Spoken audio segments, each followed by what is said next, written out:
오늘은 연애에서 자주 사용되는 인지 왜곡에 대해서 설명을 드릴 거예요. 지난번에 제가 인지 왜곡 3가지 말씀드렸죠. 오늘은 이어서 감정적 추론, 당위적 사고 이렇게 설명을 드릴 겁니다. 지난 영상에서 말씀드렸던 것처럼 연애가 지치는 이유가 상대 때문이 아니라 나의 이런 인지적 오류 때문일 수 있다. 결국 나의 마음의 문제 때문일 수 있다. 우리가 항상 관계를 하면 상대방 잘못일 수도 있지만 내 잘못일 수도 있고 또 서로 상호작용의 문제일 수도 있는 거잖아요. 그러니까 다 봐야 된다라는 거죠. 그런데 뭐 상대 탓을 한다고 한들 상대가 바뀌는 것도 아니고 일단은 나를 잘 이해하고 나의 어떤 부분이 있다면 잘 다뤄나가서 그래서 내가 건강한 사람이 되고 그래서 건강한 사람을 골라서 잘 만나자 라는 게 제가 생각하는 건강한 사랑을 위한 방식입니다. 내 인생이 너무 아깝다. 누군가를 탓하고 있기에는. 그래서 그냥 나를 잘 성장시켜 나가자. 자, 그러면 오늘 감정적 추론 얘기해 볼게요. 감정적 추론은 뭐냐면요. 그렇게 느끼니 사실이다라는 식으로 감정을 증거로 사용하는 오류입니다. 내가 이렇게 감정을 느끼고 있기 때문에 사실이야 라는 거죠. 내가 지금 불안하기 때문에 걔가 딴짓하고 있는 게 맞아.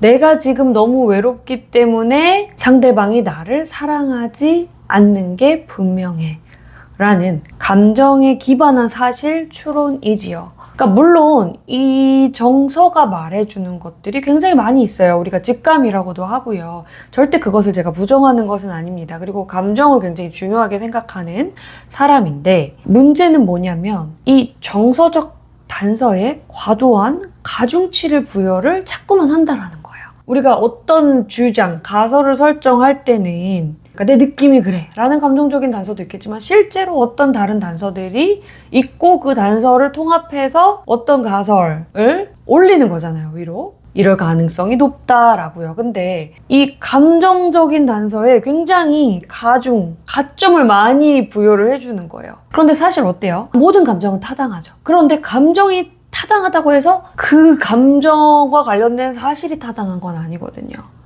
내가 너무 불안해요. 불안할 수는 있어요. 근데 불안하다고 해서 그 사람이 뭔가 딴짓을 하고 있는 건 아니라는 거죠. 그래서 이것은 감정적 추론이라는 인지 왜곡이다.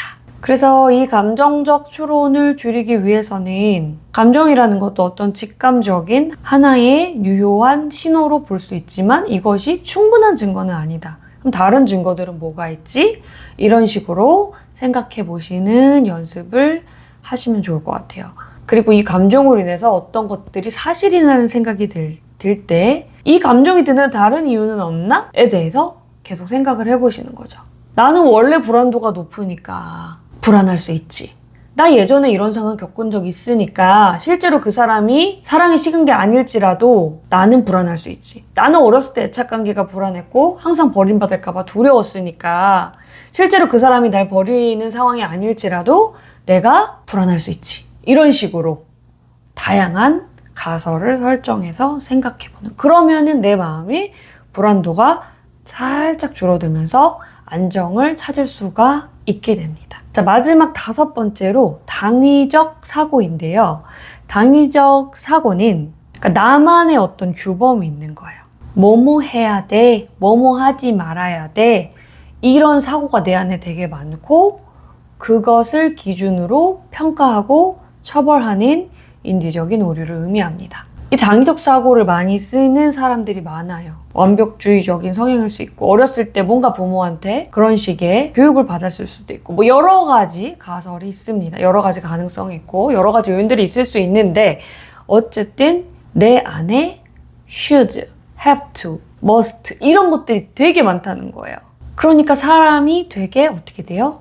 경직된다. 융통성이 없어진다. 이렇게 이해해 보실 수가 있습니다. 나는 1등을 해야만 해. 안 그러면 실패자야. 연인은 항상 날 1순위로 둬야 돼. 그게 사랑이니까. 그러니까 뭐뭐 해야 돼. 이런 게 계속 붙는 거예요. 그래서 이런 당위적 사고가 많으면 내 안에 화가 많아질 수밖에 없어요. 왜냐면 삶이라는 거는 되게 예외적이고 변수가 되는 상황들도 많고 맥락적으로 고려해야 되는 상황도 많은데 내가 어떤 개념적으로 규범을 만들어 놓으니까 그것이 어긋날 때마다 되게 화가 날 수 있고 내가 그걸 지키지 못했을 때는 수치심이나 죄책감을 되게 느낄 수가 있는 거죠. 당위적 사고가 많은 상태에서 연애를 하면 내가 기분 상할 일이 되게 많아지는 거예요. 연인이라면 말 안 해도 내 기분을 알아야 되는 거 아니야? 내가 뭐에 기분 상했는지 알아야 되는 거 아니야? 그걸 꼭 말해야 돼? 연인은 당연히 자기 전에 매일 통화해야 되는 거 아니야? 연인인데 당연히 날 위해 시간을 내줘야만 하지. 당연히. 이런 생각들이 가버리면 실망하고 서운하고 화날 일이 되게 많아질 수밖에 없죠. 그리고 이해할 수 있는 폭이 줄어들게 되고요. 즉, 융통성이 없다. 이렇게 얘기를 해볼 수가 있는 겁니다. 근데 그러다 보면은 내가 너무 스트릿하게 연인을 판단하게 되고 비난하게 되고 하면서 되게 좋은 사람인데 이제 놓치게 되는 그런, 그래서 나중에 이제 나이가 들어서 보면 아, 그 사람 참 괜찮았는데 내가 너무 어렸구나 이런 생각을 하게 되는 거죠. 이 당위적인 사고를 줄이기 위해서는 should, must 이런 단어들이 내 문장에, 내 생각 문장에 들어갈 때 그거를 내가 자각을 해야 돼요. 알아차릴 수가 있으셔야 되고 그 다음에 그거를 선호 언어, 욕구 언어로 바꿔주셔야 됩니다. 연인이라면 이렇게 해야지. 거기서 나는 연인한테 이런 거를 원해. 나는 이런 게 중요해. 그럼 그냥 내가 원하는 게 되는 거고 내가 중요한 게 되는 거니까 훨씬 더 부드러워지고 상대랑 협상의 여지가 있는 거죠. 내가 상대한테 난 이런 게 중요한데 너 좀 신경 써줄 수 있어?